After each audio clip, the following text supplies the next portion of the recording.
राम जय राम जय जय राम। श्री राम जय राम जय जय राम। श्री राम जय राम जय जय राम। श्री राम जय राम जय जय राम। राम कथा आरंभ करने से पहले यह जान लेना जरूरी है कि आप कितने सौभाग्यशाली हैं जो भगवान ने आपको राम कथा सुनने के लिए प्रेरित किया। यह एक परम सौभाग्य की बात है और जिस रास्ते पर एक न एक दिन जाना ही है, उस रास्ते का यह पहला कदम। पहली बात तो मनुष्य जन्म ही दुर्लभ है और यदि ईश्वर की कृपा से मिल भी गया है तो दूसरी बात, वह जन्म ऐसे स्थान पर मिल जाना कठिन है जहाँ ईश्वर गुणगान और भक्ति का वातावरण हो। तीसरी बात, यदि स्थान और वातावरण मिल भी गया तो हमारा ज्ञान, भक्ति और ईश्वर के प्रति प्रेम होना कठिन है।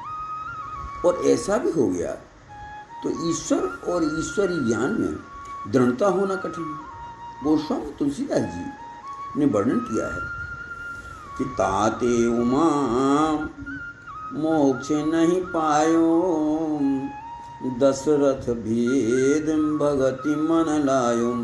और अगर ज्ञान में, ईश्वर में प्रेम हो भी गया, ग्रह कारज नाना जंजाला। जंजाल उसे कहते हैं जैसे एक जाल के ऊपर कई जाल, उसे जंजाल कहते हैं। तो गृहस्थ जीवन में तो 1000 समस्याएं हैं, नाना प्रकार की व्याधियां हैं। इसके बाद भी आपने सभी समस्याओं को नज़रअंदाज कर राम कथा सुनने के लिए समय निकाला और विभिन्न कार्यों को छोड़कर सत्संग में समय दिया। इससे बड़ी और प्रभु की क्या कृपा हो सकती है। सो गोस्वामी तुलसीदास जी कह रहे हैं कि हे प्रभु, हर कार्य में आपकी कृपा है। आपकी कृपा से ही जन्म मिला है, आपकी कृपा से श्वास चल रही है, हाथ पैर चल रहे हैं, हम बोल पा रहे हैं, सुन पा रहे हैं, विभिन्न दृश्य देख पा रहे हैं, आदि आदि आपकी कृपा ही तो है।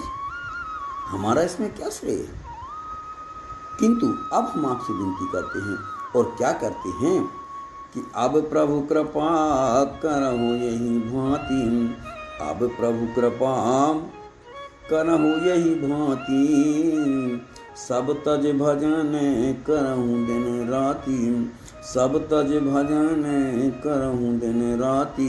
गोस्वामी जी भगवान से विनय कर रहे हैं कि हे प्रभु, सब प्रकार से आपकी कृपा है, किंतु अब इस प्रकार से कृपा करो कि हम दिन और रात आपका भजन कर सकें। पत्नी, पुत्र, परिवार, संसार को छोड़कर नहीं, सब कुछ छोड़कर ईश्वर का भजन कर सकें। यहाँ आकर एक महत्वपूर्ण प्रश्न खड़ा हो जाता है कि देह के रहते हुए हम सब कुछ कैसे छोड़ सकते हैं। यही बात समझने लायक है कि सब कुछ हमारा है कहाँ। सब कुछ उसी का तो है, छोड़ना क्या है। नाथ सकल संपदा तुम्हारी, नाथ सकल संपदा तुम्हारी, मैं सेवक समेत सुत नारी, मैं सेवक समेत सुत नारी।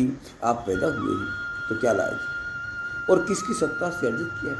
इसलिए गोस्वामी जी कहते हैं कि परमात्मा की वस्तुएं, परमात्मा सत्ता द्वारा अर्जित की हुई वस्तुएं को अपना ना मानकर इनसे मन उठाकर परमात्मा से प्रेम करें। और जो कुछ भी दिख रहा है वह तो वैसे भी आपका नहीं है, क्योंकि हर व्यक्ति वस्तु स्थान में पंच तत्व का ही समावेश है और पंच तत्व प्रति परमात्मा के अधीन है। आपका क्या है वो, फिर भी आप जितना चाहे अपना मानो, मृत्यु के एक झटके में सब छूट ही जाना है। अब पुनः अपनी मूल बात पर आएंगे। पहली बात तो यह है कि विभिन्न कार्य छोड़कर सत्संग सुनने बैठे हैं तो सत्संग अथवा राम कथा में दिए गए समय में आप अपने घर की और भी कार्य संपन्न कर सकते थे, लेकिन जब आप आ ही गए हैं तो फिर क्यों ना पूर्ण मनोयोग से उस परमात्मा का सत्संग और चिंतन किया जाए, क्योंकि एक न एक दिन तो उस अनंत सत्ता में आपको जाना ही है जिसकी कथा सुनने हम आए हैं। तो तुलसीदास जी रामचरितमानस में सर्वप्रथम बुद्धि की अधिष्ठात्री देवी माँ सरस्वती की वंदना करते हैं, और इसलिए करते हैं कि सब कुछ बुद्धि से ही जाना जाता है, लिखा जाता है। बिना बुद्धि के तो ईश्वर ब्रह्म का ज्ञान हो ही नहीं सकता। और माँ सरस्वती के साथ ही श्री गणेश जी की वंदना की गई, क्योंकि विघ्नों का ज्ञान भी बुद्धि से ही होता है और निराकरण भी बुद्धि से ही होता है। क्योंकि गणेश जी विघ्न विनाशक हैं, इसलिए गोस्वामी तुलसीदास जी सभी विघ्न दूर करने के लिए और बुद्धि के लिए माँ सरस्वती व गणेश जी की एक साथ वंदना करते हैं। वर्णानाम संधानम रसानाम छंदसामपि मंगलानाम च कर्तारौ वंदे वाणी विनायक। और दूसरे श्लोक में माँ पार्वती और शंकर जी की वंदना की गई है। भवानी शंकरौ च वंदे श्रद्धा विश्वास रूपण याभ्याम बिना न पश्यन्ति सिद्धा स्वान्ते स्थाम ईश्वरम।